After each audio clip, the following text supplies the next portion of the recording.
여러분 안녕하세요. 반갑습니다. 자, 오늘은 40강이 되겠고요. 자, 오늘부터는 경매의 특수 권리에서 중요하다고 보시고 또 돈이 될 수 있는 내용, 유치권에 대해서 공부하겠습니다. 여러분 오늘 제 40강이 되겠고요.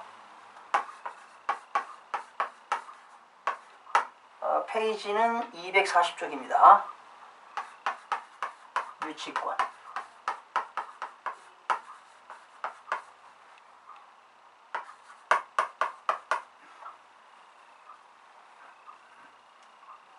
유자가 무슨 유자입니까?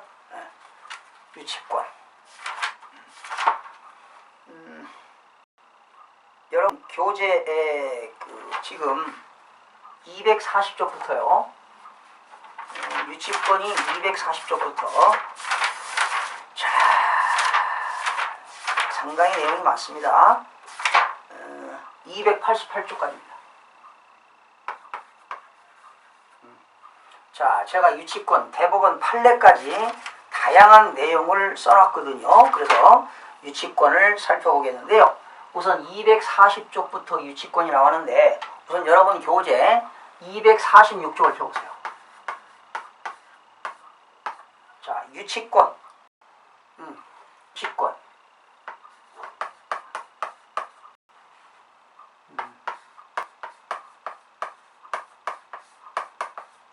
이 유자가 뭡니까?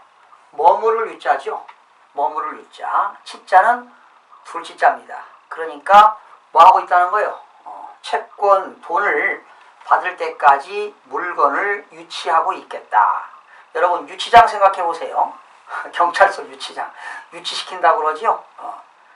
맡아둘 수 있는 권리. 한마디로 내가 채권을 회수할 때까지, 돈을 받을 때까지, 채권을 회수할 때까지 물건을 맡아둘 수 있는 권리. 채권 회수할 때까지 물건을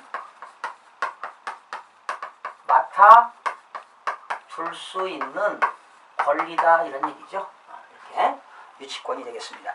여러분 유치권은요, 기초부터 고급까지 해드리겠습니다. 여러분 교재 우선 240쪽 말고요, 246쪽부터 보면은 유치권은 민법 몇 조부터 나와 있느냐? 320조부터요. 320조부터 328조까지 유치권이 나와 있거든요. 유치권. 자, 그러면 여러분 유치권이라는 건 지난 시간도 얘기했었죠. 유치권은 어디에 들어간다? 이거는 법정 담보물권이다.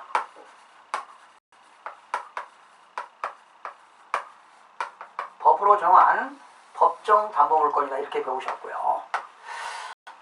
유치권은 여러분이 시계를 수선해달라고 맡겼다. 그러면 여러분이 시계 수리비를 가져가야 그 시계 주인이 여러분 시계를 내줄 거 아니겠습니까? 자동차를 수선을 맡겼으면 그 자동차 공장에 수리비를 가지고 가야 자동차를 건네받을 수가 있습니다. 그런데 수리비를 가져가지 않으면 그 물건을 뭐 하고 있는 거예요? 맡아도 안 준다는 거지요. 그 물건을 뭐 있다는 거예요? 보관하고 있다는 것이지요. 그러면 그 유치권의 성립 요건을 한번 소개해 보겠습니다. 성립 요건. 성립 요건이 우선 어디에 나와 있냐면 245쪽에 있습니다. 유치권의 성립. 자, 왔다 갔다 하겠습니다. 유치권의 성립 요건은 245쪽에 나와 있고요. 성립 요건에 보면 4가지가 나왔죠. 채권은 말이죠. 돈 받을 채권자는 유치하고 있는 목적물에 생긴 것입니다. 목적물 있어야 돼요. 목적물. 목적물이 존재해야 된다. 그러니까 시계 수리점은 시계를 가지고 있어야 된다, 이런 얘기죠. 그렇죠? 목적물이 존재해야 된다. 그리고 두 번째는 채권이 존재해야 되겠죠. 채권이 존재해야 된다. 채권. 당연히 돈 받을 채권이 또 존재해야 되겠죠. 그렇죠? 그리고 1번 보세요. 채권은 유치하고 있는 목적물에 생긴 것이어야 된다. 다른 채권을 이유로 목적물을 점유하고 유치권을 주장할 수 없다. 다른 목적의 다른 채권을 이유로 목적물을 유치할 수는 없다는 것이죠. 그리고 두 번째, 목적물을 점유하고 있어야 하고 또 점유가 계속돼서 점유가 계속되어야 된다. 그렇죠? 점유가 계속되어야 한다. 세 번째, 채권은 변제기가 도래해야 돼요. 변제기가 있어야 된다. 변제기 도래. 돈 받을 변제기가 도래해야 이것이 성립이 됩니다. 변제기 도래. 돈 받을 변제기가 도래해야 한다. 만약에 거기 나왔죠. 변제기가 도래하지 아니하면 유치권은 성립하지 않는다. 단 변제기에 대한 약정이 없으면, 그죠? 언제까지 변제하겠다 그런 약정이 없으면 점유와 함께 유치권은 성립됩니다. 네 번째, 유치권 발생을 배제특약이 없어야 돼요. 배제특약. 유치권을 발생하는 배제특약이 없어야 한다. 뭐 이런 것들이 유치권의 성립 요건이 되겠습니다. 목적물이 존재하느냐? 그 목적물은 유치권의 객체는 뭐냐? 유치권의 객체는요, 동산, 그리고 부동산, 그리고 유가증권이 되겠습니다. 객체, 동산과 부동산과 유가증권이 되어야 된다. 그리고 반드시 채권이 존재해야 한다. 그리고 그 채권자는 반드시 그 물건을 점유를 계속하고 있어야 된다. 그리고 유치권은 변제기 도래 이후에 성립할 것이고, 그리고 유치권은 배제특약이 없어야 한다. 뭐 이런 것들이 내용이 되겠는데요. 우선 246쪽에 보시게 되면 유치권의 민법 조문을 가지고 한번 해설을 한번 해보겠습니다. 네? 자, 이거는 유치권은 여러분 경매에서 가장 중요한 거기 때문에 법 조문까지 판례까지 깊게 한번 해보도록 하고요.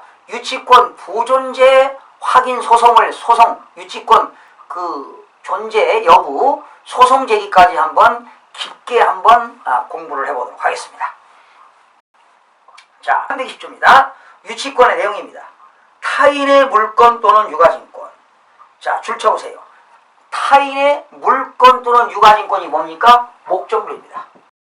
목적물. 그 목적물은 뭐가 있다? 동산과 부동산과 유가증권이 있다. 그것을 뭐 하는 자? 점유하는 자는 그 물건이나 유가증권에 관하여, 그 유가증권이나 물건에 관하여, 즉 동산과 부동산과 유가증권에 관하여 생기는 채권이 뭐 해야 돼? 존재해야 되죠. 자, 채권을 줄 긋고 존재. 변제기에 있는 경우에는 그 말은 변제기 이후에 도래하여야 한다. 그 채권자는 변제를 받을 때까지 그 물건, 부동산 또는 유가증권, 동산 또는 유가증권, 부동산 또는 동산 또는 유가증권을 유치할 권리가 있다. 유치할 권리가 있다는 것은 뭐야? 맡아둘 권리가 있다. 네가 수리비를 가져올 때까지, 창고 보관료를 가져올 때까지 나는 그 물건을 돌려주지 않겠다. 이것이 바로 유치권이 되겠습니다. 그러나 이 항 보니까 그 점유가, 유치권자가 점유하고 있는 물건이 불법 행위로 인한 경우는 당연히 유치권 적용하지 않겠죠. 불법일 때는 적용하지 않겠다. 자, 321조입니다. 유치권의 불가분성. 여러분, 321조 유치권의 불가분성이라는 게 뭘까요? 유치권의 불가분성이라는 게 뭘까요? 그쵸? 불가분성이라는 건 나누려고 해도 나눌 수 없는 그러한 성질이 불가분성이 되겠는데요. 유치권자는 채권 전부의 변제를 받을 때까지 유지물 전부에 대하여 그 권리를 행사할 수 있다. 그러니까 유치권 불가분성이라고 하는 것은 나눌 수 없다는 거지요. 네가 그 수리비를 다 채권을 변제해야만이 내가 물건을 내줄 수 있다.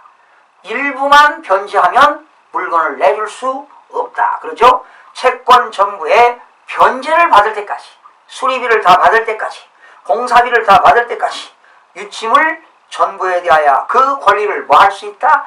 행사할 수 있다. 이것이 바로 유치권의 불가분성이 있습니다. 그러니까 불가분성이라고 하는 건 뭔가 나누려고 해도 나눌 수 없는 성질이 불가분성이니까 네가 공사대금을 다 가져와야만이 유침을 전부를 일부만 가져온다면 안 된다는 거죠. 채권 전부를 변제, 돈을 받을 때까지 그 유침을 전부에 대하여 권리를 행사할 수 있다. 이것이고요. 322조는 유치권자는 경매할 수 있습니다. 유치권자는 경매 신청이 가능합니다. 거기 여러분 247쪽에 나왔죠? 유치권자는 경매, 채권 변제를 받기 위하여 유치물을 뭐 할 수 있다? 경매할 수 있습니다. 이거 쓰세요. 보다가 형식적 경매입니다. 실질적 경매가 아닌 형식적 경매. 자, 유치권자는 그 채권을 회수하기 위해서 그 유치물을 경매도 진행할 수 있구나.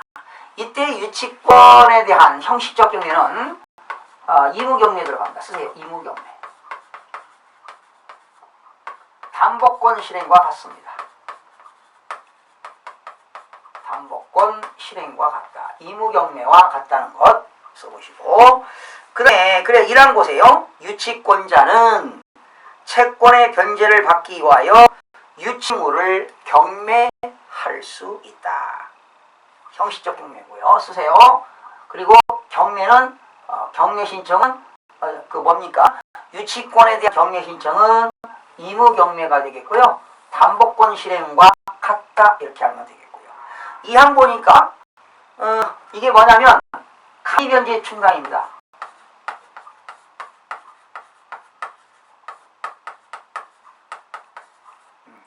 간이변제 충당이라는 건 뭐냐면 거기 볼까요?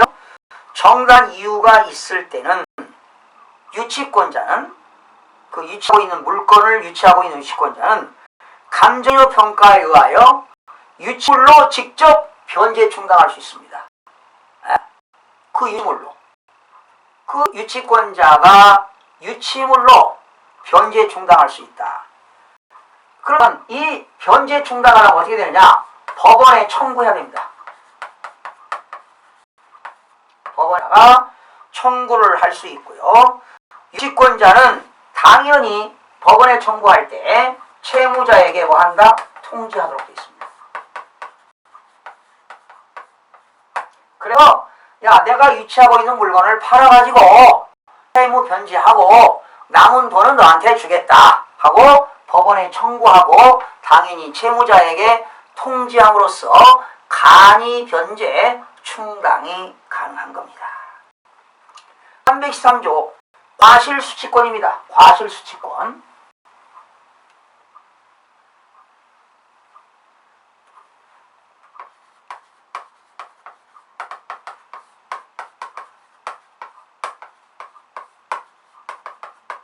여러분 과실은 천연과실도 있고 법정과실도 있겠죠. 법정과실이라고 하는 것은 그 예를 들어서 부동산에 대한 이자라든가 집세 같은 거 받는 것을 법정과실이라고 합니다. 이라고 보실까요?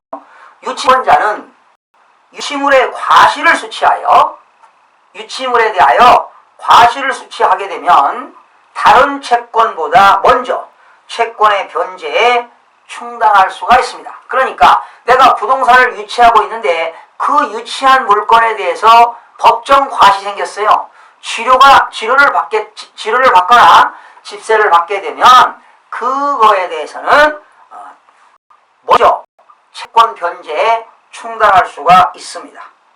그러나 그 과실이 금전이 아닐 때, 금전이 아니다. 금전이 아닙니다. 금전이 아닐 때는 경매를 하여야 합니다. 또 과실이 생겼을 때 먼저 채권 이자에 충당하고, 그죠? 밭이 생겼을 때 내가 받을 채권 이자에 충당하고 남은 잉여, 돈이 있으면 원본에 충당한다. 이런 얘기입니다. 여러분, 법정관리라고 하는 것은 그 물건의 사용 대가로 받는 그런 돈이나 물건 같은 것이 되겠습니다. 그런데 금주 아닐 때는 어떻게 하라고요? 과실이 경매로 하여야 한다. 자, 324조 유치권자의 성관 의무입니다.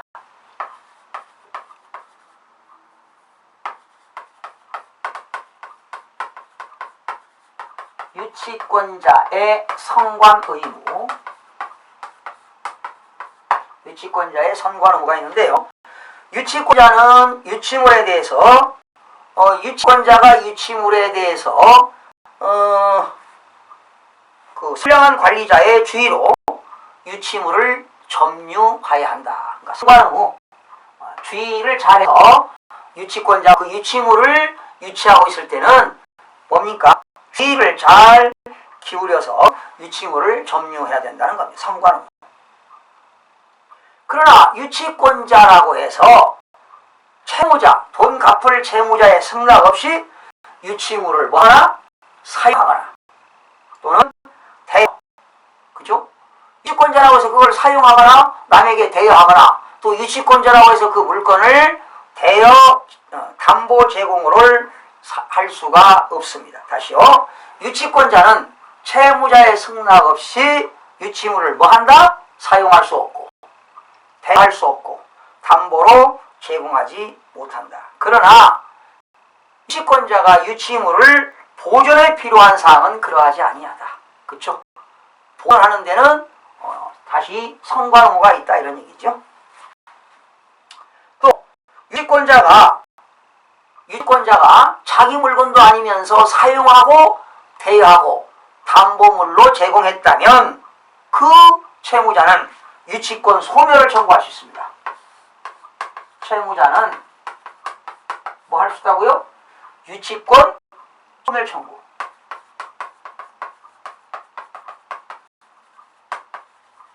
유치권 소멸을 청구할 수 있다. 그러니까 유치권자가 성관 의무를 가지고 주의 깊게 유치를 해야 되는데 그것을 대여하거나 사용하거나 담보물로 제공했다면 채무자는 유치권 소멸 청구권이 있다는 것입니다. 그 다음에 325조는 뭐냐? 325조는 유치권자의 상환 청구권입니다.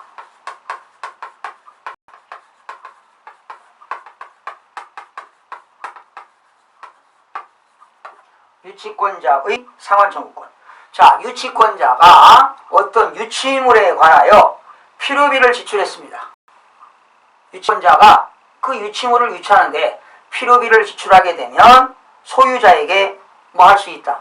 상환을 청구할 수 있습니다. 다시요. 유치권자가 그 유치물에 대해서 어떤 필요비가 들어갔다면 그 소유자 또는 채무자에게 그러니까 비용을 청구할 수가 있습니다. 그래서 이제 이런 것들이 유치권자의 그 비용 상환 청구권 이런 것들이 이제 이런 게 있죠. 경매 나왔을 때 임차인이 임대인의 건물을 사용 수익하면서 필요비 유익비를 지출했다. 그럼 당연히 임대인한테 청구해서 받아야 되는데 임대인이 안 주는 거죠. 그런데 그 물건이 경매가 나왔다면 민법 367조 규정에 의해서 비용 상환 청구권을 법원에다가 청구할 수가 있습니다. 그래서 배당 순위를 담보권보다 먼저 배당을 받아가게 되는 거지요. 거기 유치권자가 유치물에 대하여 유익비를 지출할 때 필요비뿐만 아니라 유익비를 지출할 때도 가격이 현존한 경우에 소유자 선택에 쫓아 지출 금액이나 증가액의 상환을 청구할 수 있다. 법원 소유자의 청구에 의하여 상당한 상환기간을 허용한다. 결과적으로 유치권자의 상환 청구권은 뭐냐? 필요비, 보존하는 데 들어가는 비용과 가격을 증가시킨, 가치를 증대시킨 게 뭡니까? 유익비죠. 그런 필요비와 유익비에 대한 산 청구권이 있다. 누구에게? 유치권자에게. 326조입니다. 피담보권 소멸시효입니다. 여러분, 유치권 행사는요, 채권의 소멸시효의 진행에 영향을 미치지 않습니다.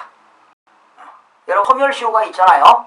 그런데 유치권 행사는 채권의 소멸시효의 진행에 영향을 미치지 않습니다. 소멸시효가 없다는 거죠. 여러분, 채권은 소멸시효가 몇 년이죠? 10년간. 채권은 10년간 채권을 행사하지 않으면 소멸시효에 걸리죠. 327조입니다. 타 담보 제공과 유치권 소멸입니다. 채무자는 상당한 담보를 제공하고, 그죠? 돈 갚을 사람이 상당한 담보를 제공하고 유치권 소멸을 청구할 수 있습니다. 타 담보 제공과 유치권 소멸입니다. 327조 채무자 상당한 담보를 제공하고 유치권 뭐 할 수 있다? 소멸을 청구할 수가 있습니다. 308조 점유상실과 유치권 소멸입니다. 여러분, 유치권자는 계속 점유를 해야 되는데 점유가 상실하게 되면은 당연히 유치권이 소멸됩니다. 이것이 바로 점유상실과 유치권 소멸입니다.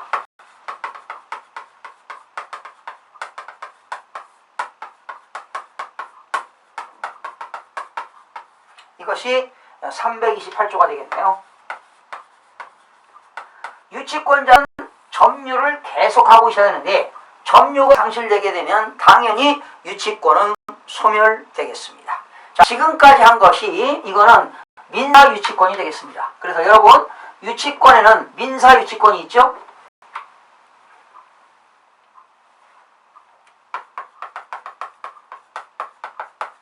민사유치권은 민법 320조부터 318조까지 되겠고요. 상사유치권이 있어요. 여러분, 상사유치권은 무엇을 적용할까요? 상법을 적용합니다. 상법 58조 규정입니다.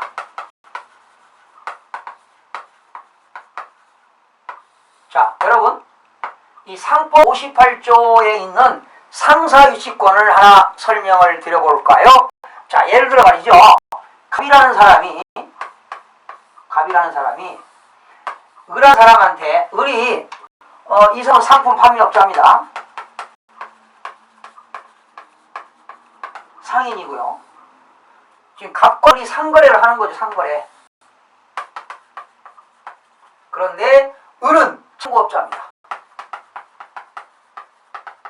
창고업자인데 이때 갑이라는 사람이 이 창고업자한테 계약 맺는 걸 뭐라고 하죠? 임치계약이라고 합니다. 임치계약.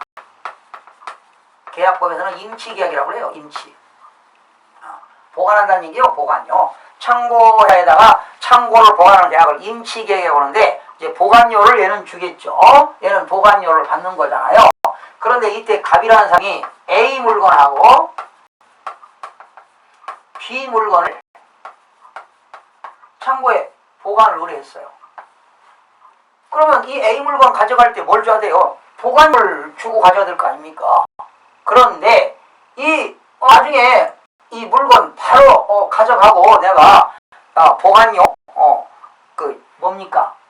임치료를 주겠다고 하고 뭡니까? A가 B라는 사람이 A 물건 가져갔어요. 그리고 A가 이 물건을 가져가고 더 이상 보관료를 안 준다면은 이때 을은 B 물건을 뭐 할 수 있다는 거예요. 유치할 수 있다. 유치물. B 물건을 창고료를 가져올 때까지 유치물을 안 주고 뭐 할 수 있다? 보관할 수 있다. 안 줄 수 있다는 거죠. 바로 이게 뭐냐? 상인과 상인 간의 거래를 적용하는 것이 상법이기 때문에 이러한 것들을 뭐라고 한다? 상사유치권이라고 합니다. 바로 이때 B 물건을 유치하고 있다면 이거는 상사유치권으로서 뭡니까? 유치권이 성립이 된다.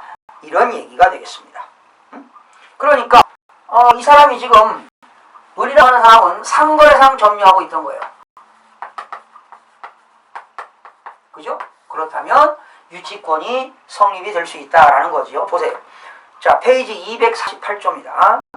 상인 간의 상행위로 인한 채권이 변제기에 있을 때는 지금 이거 물건 낚였으니까 돈 갚아야 될 거 아닙니까? 채권자는 변제를 받을 때까지 채무자에 대한 상행위로 인하여 자기가 점유하고 있던 채무자 소유의 물건, 채무자 소유의 물건은 유가증권을 뭐 할 수 있다? 유치할 수 있다. 그러나 당사자 간에 든 약정이 있으면 그러하지 아니하다. 이렇게. 그죠? 그리고 이때 상사유치권은요, 성립 요건은 뭐냐? 당사자 쌍방이 뭐 할 것? 쌍방이 상인일 것. 그죠? 상사유치권 성립은 당사 쌍방이 상인일 것. 그리고 상행위로 발생할 것.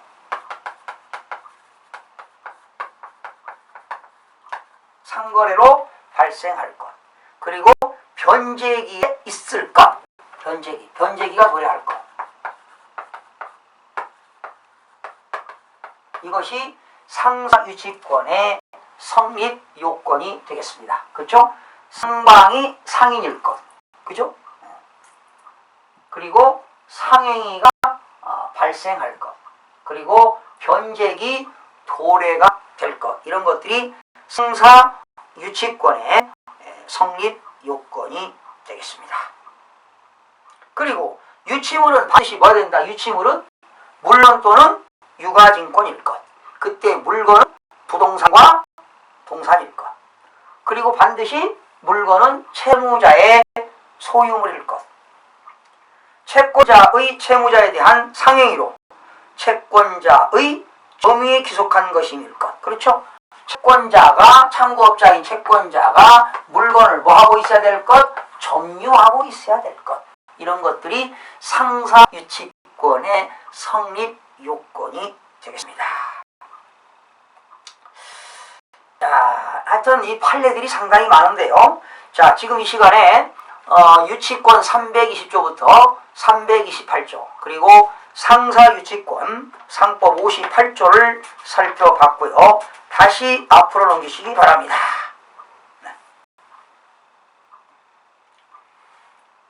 여러분 교재 다시 240쪽이 되겠습니다. 유치권의 의의가 나왔네요. 자, 교과서를 여러분 아주 그냥 씹는 식으로 한번 여러 번 읽어보시고 다양한 공부를 하셔야 실력이 향상됩니다. 이론과 실물을 겸비하시기 바랍니다. 유치권이란 240조입니다. 타인의 물건을 점유한 자가 그 물건에 관하여, 그 물건은 뭐라고 그랬죠? 동산과 부동산과 유가증권, 그 채권, 반드시 채권이 존재해야 됩니다. 그리고 채권의 변제를 받을 때까지 채권 변제기가 도래해야 됩니다. 그래서 그 채권자가 물건을 유치할 수 있는 법정 담보물건을 말한다. 그러나 거기 또 빠져나왔죠? 320조 유치권 내용입니다. 타인의 법 320조입니다. 아까 공부했는데 타인의 물건 또는 유가증권을 점유한 자는 물건과 유가증권에 관해 생긴 채권이 변제기에 있는 경우에는 변제를 받을 때까지 그 물건 유가증권을 뭐 할 수 있다? 유치할 수 있는데 그 유치물이 불법 행위로 인한 것은 당연히 유치권 성립이 안 된다는 것입니다. 거기 예컨대 나와 있죠. 시계나 자동차 등 타인의 물건을 수선한 자는 그 수선대금 채권을, 그죠? 수선대금 채권을 변제받을 때까지 물건 인도를 거절할 수가 있습니다. 또한 임차인은 임대인의 건물을 임차인이 빌려준 임대인, 대주의 물건을 에 대한 필요이든가 유익비를 지출했다면 그런 얘기죠. 거기 나왔네. 임차인은 자신의 임차물에 필요로 하는 불가분성이 있었죠. 불가분의 필요비 지출이 있었다면 비용 상환을 받을 때까지 임차물을 그게 뭐 하고 있다? 가지고 있다. 가질 수 있다. 이와 같이 유치권은 목적물을 유치함으로써 심리적 압박에 의해 채무자의 변제를 간접적으로 강제하게 된다. 이렇게로써 목적물의 점유자의 채권이 담보되는 것이다. 물론 유치권에는 유치권은요 우선 변제권 효력이 없습니다. 자, 멤버 보세요. 유치권은 세 가지가 없어요.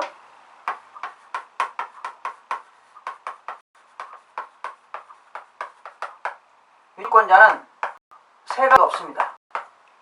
뭐냐? 첫 번째, 유치권자는 우선변제권 여력이 없습니다.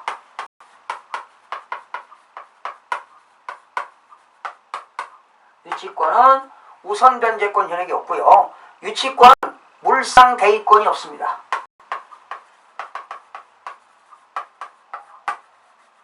유치권은 물상대의권이 없습니다.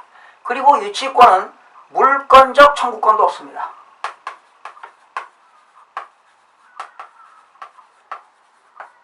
유치권은 물권적 청구권도 없다. 참고로 알아두시면 되겠고요. 자, 거기 나왔네요. 유치권은 우선 변제력은 없으나, 그쵸? 우선 변제력은 없는데 뭐가 있다는 거예요? 그렇죠. 유치권자는 경매 청구권이 있다. 자, 어렵죠 좀. 여러분 어려워도 한번 자꾸 들어보세요. 유치권자는 경매 청구권이 있어요. 그리고 유치권자는 간이변제 충당도 있다고 그랬죠? 간이변제 충당도 있습니다. 간이변제 충당도 있다. 이렇게 하면 되겠고요.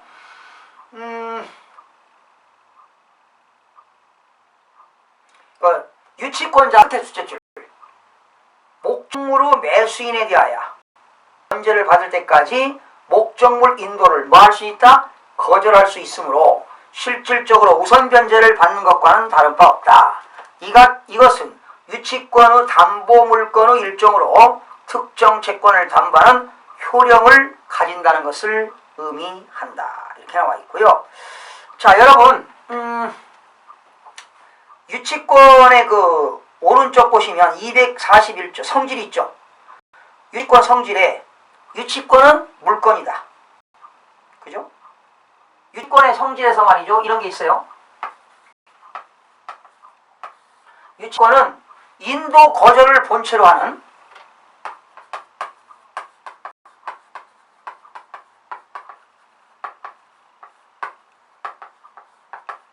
인도를 뭐 하겠다? 거절하겠다는 본체로 하는 독립한 물권입니다.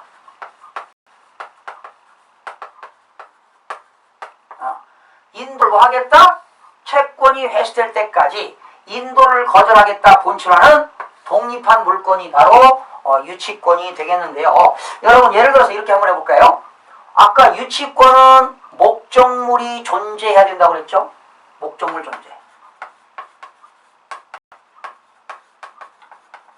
자, 예를 들어서 갑이라는 사람이 토지를 소유하고 있습니다. 그런데 을이라는 사람이 이 토지 위에 건물을 신축 공사를 했어요. 신축 공사.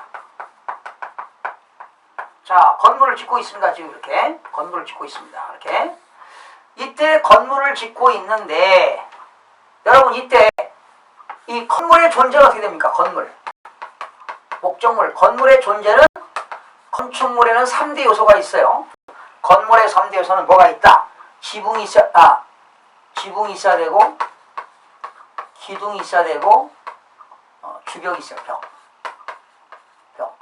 지붕, 기둥, 벽이 있어야 되는데 이것이 건물의 3대 요소로서 건물의 존재 가치를 합니다. 그런데 여러분 간혹 가다가 이 토지가 경매가 나왔어요. 그런데 이 갑의 토지에다가 공사를 하다가 이 갑 소유자가 자금 부족으로 인해서 재무의 건전성이 악화돼 가지고 토지가 경매가 나왔다는 거예요. 토지가 경매가 나왔어요. 그런데 이 토지 위에 현재 건물을 공사하다가 마른 거지요. 그런데 지금 지붕도 없고요. 뭐 기둥도 없고 뭐 벽도 없어요. 이렇게 지금 현재 지금 공사를 짓고 있다는 거죠. 땅 파고 굴착하고 있어요, 지금. 그러면 이건 뭐냐? 건물이 아니죠. 이거는 미완성이죠. 미완성 건물. 미완성 건물이라면 이때 대부분 공사를 중단해가지고 공사비를 못 받은 사람들이 당연히 유치권 신고하더라고요. 이게 경매가 나오게 되면 당연한 거 아닙니까? 그런데 유치권을 당연히 신고하면 법원에서는 이 공사비 못 받았으니까 도급공사 계약 맺은 거 있을 거 아닙니까? 도급공사 계약서 제출하고 다 이 사람들이 유치권을 신고할 거라고요. 그러나 유치권은 존재하지 않습니다. 유치권 성립이 안 된다니까요. 그리고 이 사람들은 공사비 받을 채권이 있겠죠. 그리고 이걸 여기서 뭐 하고 있어야 돼요? 점유하고 있어야 돼요. 점유. 그죠? 그리고 이때 이 목적물은 반드시 건물이어야 된다. 건물은 지붕과 기둥과 벽이 있어야 된다는 것이죠. 그럼 여기에서 점유해야 된다는 건 점유. 그러면 이런 단순히 공사비 못 받아가지고 이러한 것들 유치권 신고는 되는데 이거 유치권 성립이 안 됩니다. 건물이 존재해야 된다고요. 건물이. 그러나 비완성 건물은 유치권 성립이 안 된다고요. 그러나 이게 나중에 공부하겠습니다만 법정 지상권이 성립되느냐 안 되느냐 성립을 한다면 난 내 땅 주인이니까 나는 뭘 받으면 돼요? 치료를 받으면 되겠고 법정 지상권이 성립이 안 된다면 소송을 제기하거나 아니면 철거하기 싫으면 내 땅을 매수하거나 뭐 이렇게 해서 협상이 이루어져야 되겠죠. 여러분 나중에 법정 지상권에 대해서는 나중에 또 뒤에서 유치권 공부 다 한 다음에 따로 공부하겠습니다만 유치권이 이거는 불성립이라는 겁니다. 지금 그래서 유치권을 신고하는 사람들을 대부분 보게 되면 도급계약을 맺은 거야. 도급계약. 자, 도급계약은 도급인이 있고 여기 수급인이 있습니다. 여러분 도급계약서 제 책에 다 있는데 도급계약을 맺은 거죠. 자, 네가 공사해줘라. 공사 완료되면 공사 진행도에 따라서 내가 너에게 공사대금을 지급하겠다. 이런 당을 맺었어요. 근데 이러한 수급인이 공사를 다 해줬는데 공사비를 안 주게 되면 이 수급인은 당연히 공사대금 못 받았을 그런 공사대금에 대한 유치권이 있고요. 그죠? 또 그 임차인의 비용 상환, 비용 청구권. 특히 임차인들이 살면서 필요비라든가 유익비를 지출했는데 집주인이 돌려주지 않았는데 그 물건이 경매에 나왔다. 당연히 상환 청구권이 있습니다. 그렇죠? 이런 상환. 그 다음에 이제 기타 채권. 그래서 특히 유치권은 공사대금에 대한 유치권, 임차인의 비용에 대한 청구권에 대한 유치권, 그리고 기타 채권에 이렇게 유치권으로 나눠지는데요. 이런 공사대금에 대한 유치권은 반드시 도급인의 건물이 완공되어 가지고 그리고 수급인이 그 건물에서 뭐 하고 있어야 돼요? 계속 점유하고 있어야 된다고요.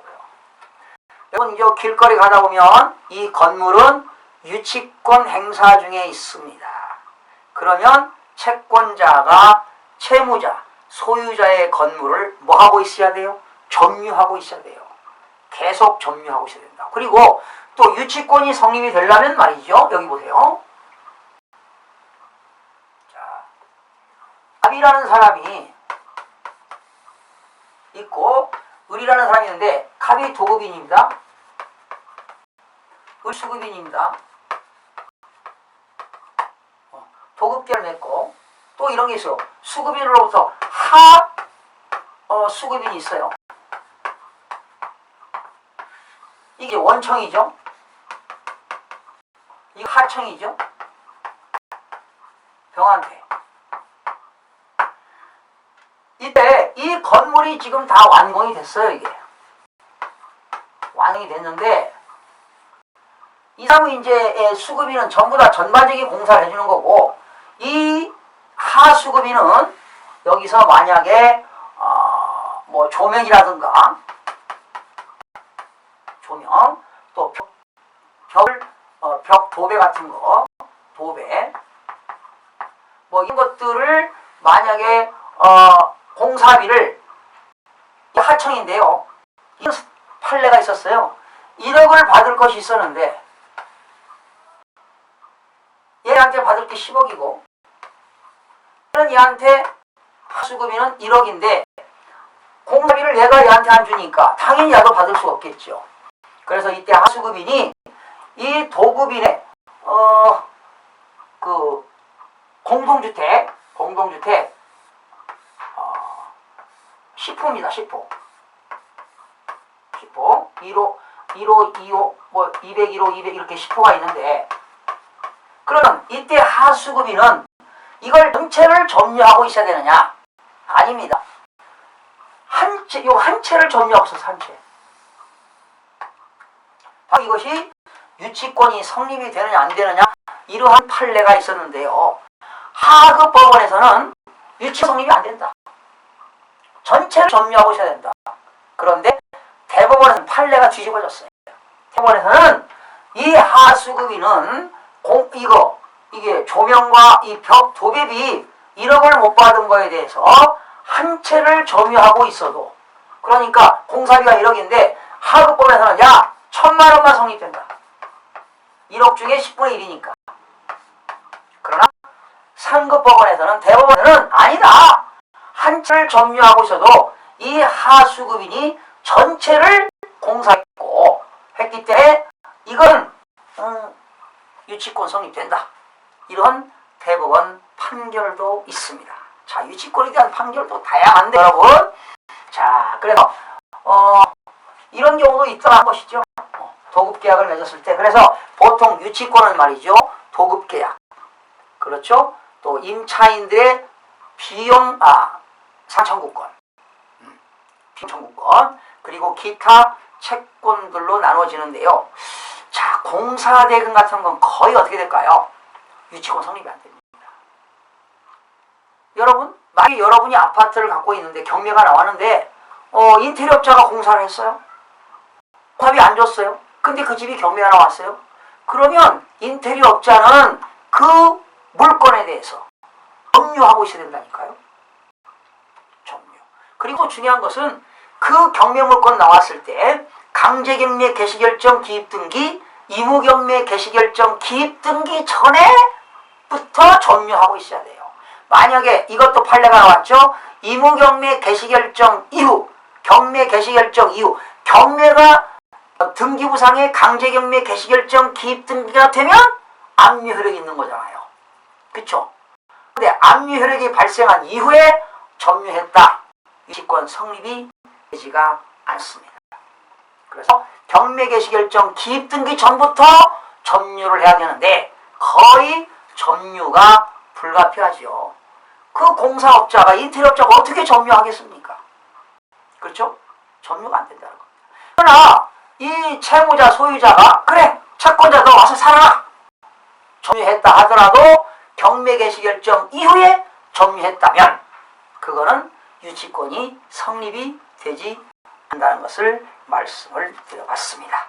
역시 다음 시간에도 유치권 두 번째 시간을 강의하도록 하겠습니다. 여러분 다음 시간에 뵙겠습니다.